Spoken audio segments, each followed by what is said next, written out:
আসসালামু আলাইকুম দর্শক, কেমন আছেন আপনারা? আশা করি সকলে অনেক ভালো আছেন। আমি আলহামদুলিল্লাহ ভালো আছি। আর সেজন্যই চলে এলাম দীর্ঘ বিরতির পরে একটা কেকের ভিডিও নিয়ে। আজকে বাসাতে খাওয়ার জন্য একটা রেড ভেলভেট কেক তৈরি করেছিলাম, আর সেটার ভিডিওটাই শেয়ার করছি। খুবই ইজিলি বাসায় কীভাবে রেড ভেলভেট কেক তৈরি করবেন সেটাই কিন্তু আজকের ভিডিওতে আমি দেখাবো। আর সেই জন্যই প্রথমে আমি এখানে 2টা ডিম নিয়ে নিয়েছি। যেহেতু বাসাতে আমরা খুবই কম সদস্য, আর সেই জন্য এত বড় কেক খাওয়াও যায় না।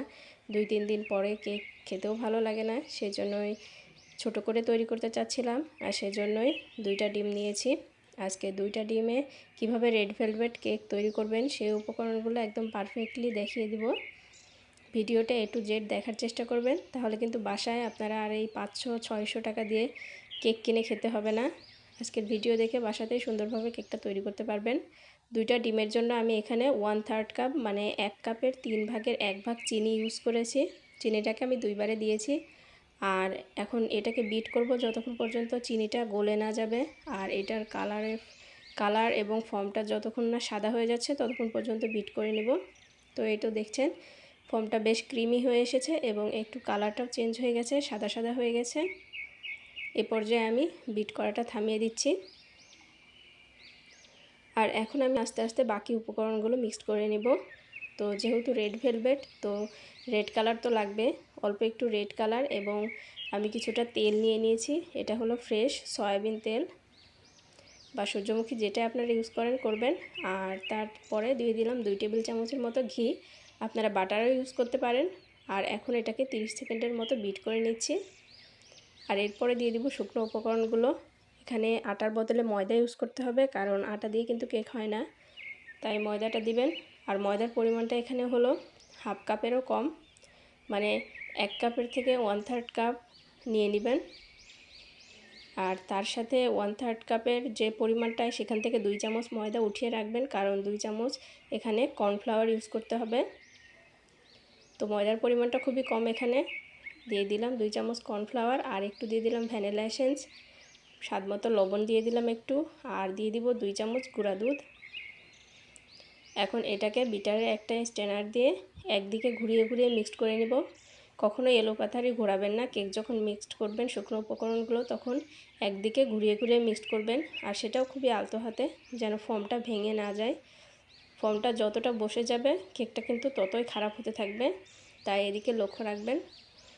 এই পাশে আমি একটা পাত্র নিয়ে নিয়েছি, আর সেখানে নিচের দিকে একটু ঘি ব্রাশ করে দিয়েছি আর কাগজ দিয়ে দিয়েছি। এখন এটাকে কয়েকবার ট্যাপ করে নেব, যাতে নিচের যে বাবলসগুলো আছে সেগুলো উপরের দিকে উঠে চলে আসে, বের হয়ে যায়। আর একটা পাত্রে আমি এটাকে 10 মিনিট ফ্রি হিট করে নিয়েছি।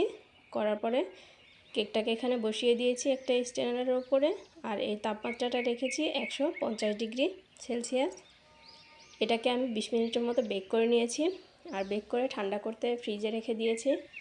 এদিকে আমি হুইপ ক্রিমটাকে করে নিচ্ছি। হুইপ ক্রিম যদি আপনাদের মনে হয় যে হুইপ ক্রিম আপনাদের নরম হয় বা ক্রিমটা খুব একটা শক্ত হয় না, ডেকোরেশনে প্রবলেম হয়, তাহলে আপনারা চাইলে এখানে 2 চামচ একটু করে গুঁড়া দুধ ইউজ করতে পারেন।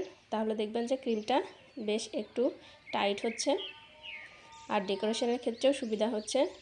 তো এখানে হুইপ ক্রিমের পরিমাণটা একটু কম নিয়েছি, কারণ কেকটা অনেক বেশি ছোট,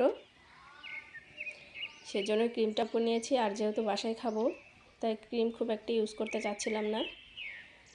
তো আমি এখানে প্রথমে এটাকে ক্রাম কোট করে রেখে দিব।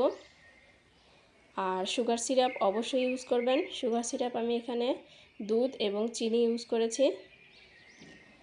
সুগার সিরাপ না দিলে কিন্তু কেকটা রাফ হয়ে যায়, খেতে ভালো লাগে না, শক্ত শক্ত লাগে। তো সুগার সিরাপটা অবশ্যই ইউজ করবেন। আমি 2 ঘন্টার মতো ক্রাম কোট করে ফ্রিজে রেখে দিয়েছিলাম, তারপর এটাকে বের করে নিয়েছি। এখন এটার উপরে আরেকটু ক্রিম ইউজ করার পরে এটাকে ডেকোরেশন করে নেব। অবশ্যই ডেকোরেশনের সময় ক্রাম কোট করে ফ্রিজে রেখে দেবেন, তাহলে দেখা যাবে যে ডেকোরেশনটা খুব ভালো হবে, দেখতেও খুব সুন্দর হবে, আর ক্রিমটাও খুব ভালোভাবে টাইট হয়ে লেগে যাবে কেকের সাথে। উপরের দিকে আমি কিছুটা হোয়াইট চকলেট ক্রাশ করে দিলাম, আর এখন দিয়ে দিচ্ছি ব্ল্যাক। তো এই ডার্ক এবং হোয়াইটের কম্বিনেশনটাতে কেকটা খেতে আরও বেশি ভালো লাগবে। আর প্রথমে আমি কেকের থেকে কিছু অংশ রেখে দিয়েছিলাম, সেটাকে ব্লেন্ড করে নিয়েছি, আর ওপরের দিকে রেড ভেলভেটের মতো ছড়িয়ে দিচ্ছি। দোকানে যেরকমটা হয় ওরকমটাই করার চেষ্টা করেছি মোটামুটি, তবে খুব একটা ভালো হয়নি। আশা করি আপনারা যারা বাসায় তৈরি করবেন তাদেরটা এর থেকে আরও বেশি ভালো হবে। তো এই তো তৈরি হয়ে গেল রেড ভেলভেট কেক। এটাকে আমি এক রাত নর্মাল ফ্রিজে রেখে দিয়েছিলাম, আর সেখান থেকে বের করে এখন কেটে দেখিয়ে দিচ্ছি যে এটা কেমন হয়েছে। কেক আসলে এক রাত অবশ্যই চেষ্টা করবেন বানানোর পরে নর্মাল ফ্রিজে রেখে দেওয়ার, তাহলে কেকটা যখন ঠান্ডা হবে খুব ভালোভাবে জমবে, তখন খেতে অনেক বেশি মজার লাগে। আর ইনস্ট্যান্ট কেক বানিয়ে খাওয়ার পরে কিন্তু সেটা খুব একটা ভালো লাগে না। তাই এই কেকটা অবশ্যই চেষ্টা করবেন নর্মাল ফ্রিজে এক রাত অবশ্যই রাখার, তারপর এটাকে কাটবেন, দেখবেন এটার টেস্ট দ্বিগুণ বেড়ে যাবে। তো কেকটা এখন কেটে দেখাচ্ছি এটা কতটা সফট হয়েছে।